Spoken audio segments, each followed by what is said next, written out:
Hello, everybody. It is me, Martinez-Bateman. I am the CEO of New Coyote Consulting. We are an equity and communications consulting firm here in the Pacific Northwest. Gotta get my tea. I keep recording this and then I keep going on a fucking rant. I have so many thoughts all the time. Honestly, you should follow me on LinkedIn if you don't already follow me on LinkedIn.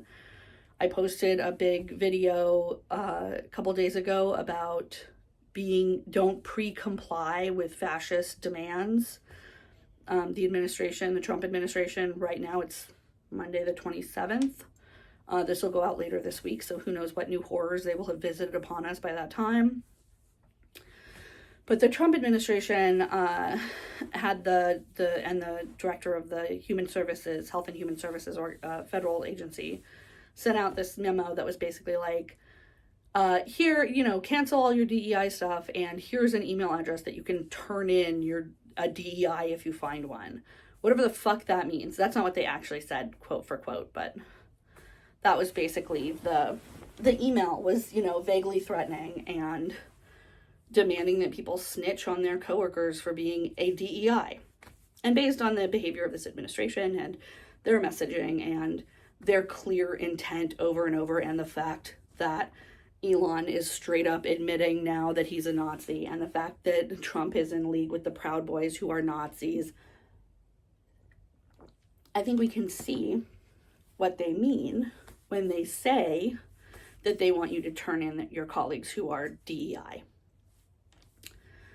This is clearly a witch hunt against any Black and brown person, any person with a marginalized identity, and saying that it is anything other than that. It's the thing about a dog whistle is that it brings a dog, right?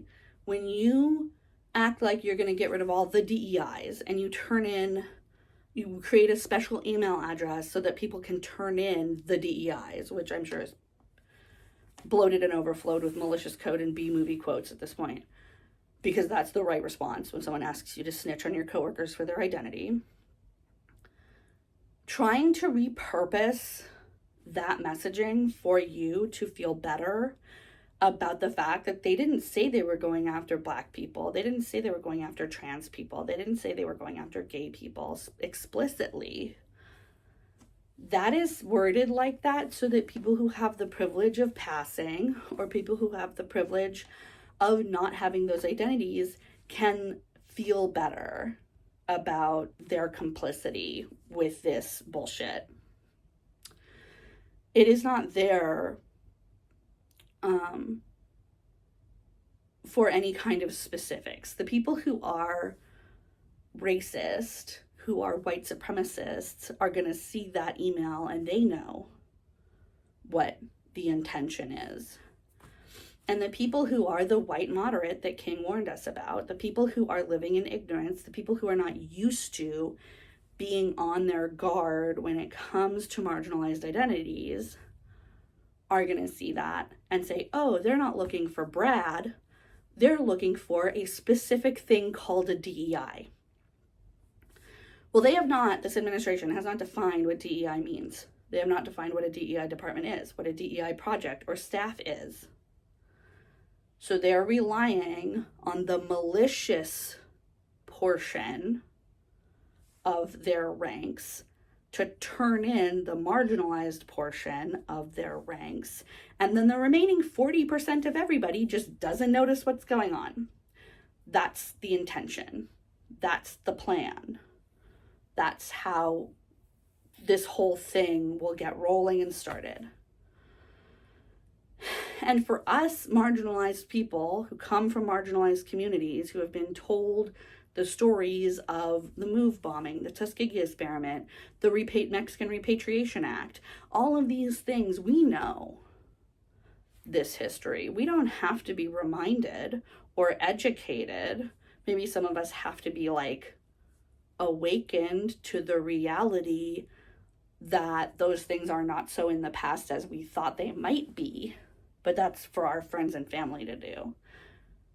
For our coworkers and our colleagues and our, industry partners and, in the workplace and in social situations, who happen to have privileged identities, who happen to maybe not have experienced these lessons in childhood from our elders, who maybe have only recently learned about some of this stuff. The plan, the need is to disrupt. It's to start asking questions very, very vocally, not in private, in public. When you say DEI, what do you mean? Please define DEI. When you say I should turn them into what and for whom? When you say that, what are you implying? It sounds like you're implying that I should turn in everyone with a marginalized identity. It sounds like you're implying that I should turn in all my Black coworkers. It sounds like you're implying this. Please explain. Please elaborate on that. Do what you can to make this go slower, to make this much harder, because fascism only succeeds when the majority of the people who are being harmed by it do not understand that that's what's going on, right? It only works if they can steamroll us. And as for people who live in marginalization, I know this is really triggering for a lot of us. I know we're really worried what's going on. I think just about everyone I know is already doing something to protect themselves long-term, to protect their families long-term from what may be what will definitely be a really bad time. But the degree of really bad is, it's a mystery. And I think a lot of us are trying to figure out what the next move is, figure out how to get ahead of it. And I think that strategy is important, but I also know that one of the things that's going on right now is that there's a concerted effort to exhaust us. Those of us who are going to be most affected by this, there's a concerted effort to make it so we're so turned around that we don't know who our allies are, we don't know who our friends are, we don't know who our foes are, we don't know who the antagonist is, we don't know what to do about that, and it is working on the establishment Democrats. I can see it working on them right now. And for those of us who are in the crossfires of this administration, we don't have time anymore to fuck around with people who aren't sure whose side they're on. We no longer have time to be concerned about what other people think of us in certain environments, right? We're not going to have time to bring around family and friends who don't or won't or can't get it. We really have to focus on our immediate families, on those people who are going to be affected more strongly or more immediately than us, and just stick together. This isn't the first time this country has tried to eradicate people who are different. This isn't the first time this country has tried to eradicate First Nations people or disabled people. And while we can look at the past and see those horrors clearly and know that people were extremely harmed and that was very unjust, I think we can also look at today and know that we're still here. People like us, we don't disappear. We take damage, but we have skills. We've been taught things by our elders.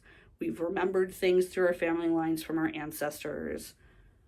We just have to turn to that and stop looking at the leadership. Because they're going to do what they're going to do. And we have to know what we're going to do. So, have a walk, have a lunch, have a weekend. Don't work for free. And when I say don't work for free, I don't necessarily mean always work for money, but always work for something that is valuable to you. Don't work for nothing. Don't work for shit. All right. Bye.